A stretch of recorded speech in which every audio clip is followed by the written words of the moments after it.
Oui, Cassino, bonjour à tous. Nous sommes présentement dans le retour de notre première assemblée publique virtuelle qu'on a tenue le 27 juillet.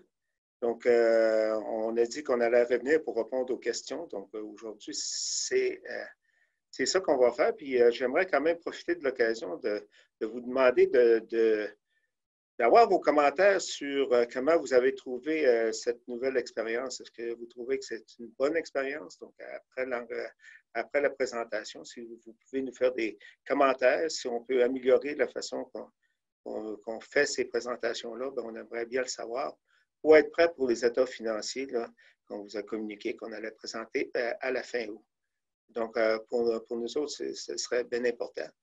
Je veux remercier aussi les gens qui ont participé. On a eu quand même 138 visionnements de la rencontre qui s'est faite, donc c'est quand même bien. Et c'est sûr que on va essayer de répondre aux questions qu'on a eues. Je dois vous admettre qu'on n'a pas eu beaucoup de questions, mais je pense que ce qui est important, c'est d'y répondre, puis de donner une chance à cette formule-là, peut-être d'être plus proactif dans l'avenir. Donc, toujours, comme vous savez, il y avait la période de questions. Donc, on a eu des questionnements concernant la COVID-19 et aussi si on avait l'intention d'émettre des infractions sur les gens qui ne respectent pas les consignes régionales.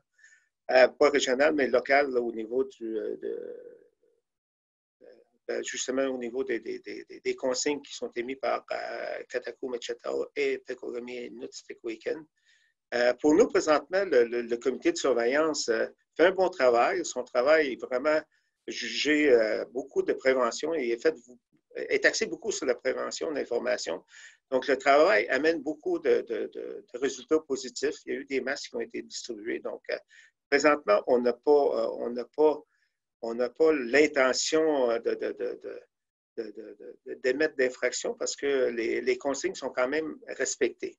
Mais advenant qu'on voit qu'il y a une vague de non-respect des consignes, c'est sûr que nos policiers ont le droit de mettre des infractions, puis ils vont en émettre si le cas le demande. Donc, si le besoin se fait sentir. Donc, pour nous, c'est vraiment important que les gens comprennent, puis qu'on est bien content que la majeure partie de la population respecte les consignes.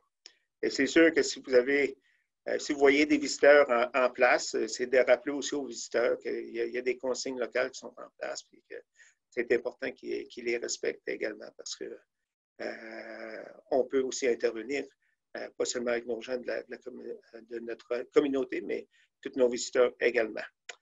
Donc, je passerai quand même le prochain sujet. On a eu des commentaires sur le registre.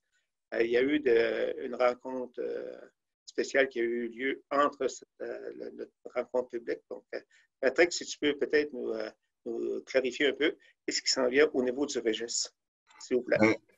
Merci, chef Témiscouaméten. En fait, oui, le registre va se tenir aux dates du 13 au 16 août. Et le bureau de registre va se tenir au pavillon des arts et des traditions au site Weshachitz. Les bureaux vont être ouverts de 9h à 19h du 13 au 16. On a une plage horaire de 9h à 10h le matin où on aimerait prioriser la clientèle plus vulnérable qui se trouve être la clientèle des aînés. Bien entendu, on comprend que s'il y a des gens qui ont des obligations, ils pourront quand même se présenter. Ce n'est pas une obligation, mais on aimerait quand même essayer de privilégier les aînés vu que c'est une clientèle plus vulnérable.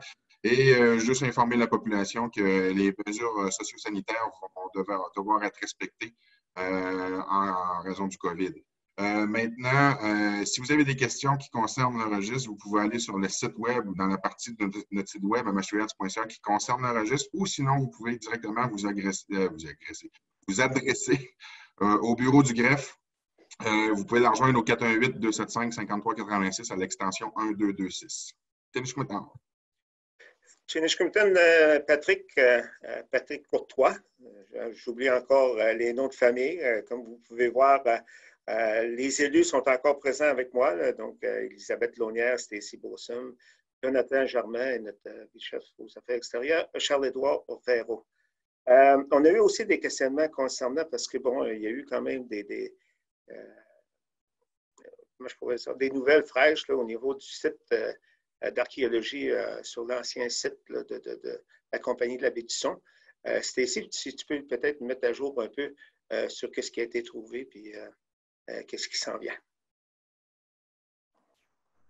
Oui, hier, on a été informé comme quoi que sur le site de l'ancien CEP, puis il y avait un air de combustion qui a été trouvé jeudi passé.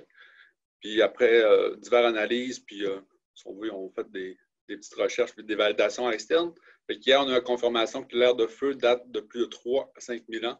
Fait que c'est vraiment quelque chose d'assez impressionnant. Hier, j'ai eu l'honneur d'aller voir directement sur place, si on veut, le site, là, puis les élus aussi sont venus par la suite. Fait qu'on est vraiment heureux. Là, puis c'est impressionnant de voir que sur un endroit où il y a justement eu une habitation, puis que le site est encore en bon état. Fait qu'on était vraiment heureux de voir tout ça, puis c'est impressionnant. Puis vraiment heureux de voir ces trouvailles-là. Puis l'équipe travaille encore sur le terrain, fait qu'ils vont aller voir plus profond, puis vraiment autour de l'aire de combustion. Fait qu'on va avoir des nouvelles bientôt. C'est de suivre l'équipe sur la page Facebook, sur notre page Facebook, mais également sur la page du musée. On voudrait remercier vraiment l'équipe sur le terrain du travail qu'ils font, puis on a hâte de voir un peu plus. Puis les gens sont invités aussi à aller voir l'équipe, pas sur le terrain, mais autour. Fait que malheureusement, que la situation actuelle ne peut pas aller très, très près, mais l'équipe est quand même disponible là, pour répondre aux questions puis voir un peu ce qui se passe sur le terrain. Fait que ça va être des choses à suivre durant l'été. Chinishkimitan, Stacy, écoutez, c'est déjà la fin. J'aimerais quand même vous rappeler, là, si vous pouvez nous émettre des commentaires sur notre façon de faire maintenant avec les rencontres. Ça va nous aider pour la prochaine rencontre qui est prévue à la fin ou pour concernant les états financiers. Et aussi, vous pouvez toujours rappeler au bureau puis laisser vos commentaires au 418-275-5386 au poste 1900.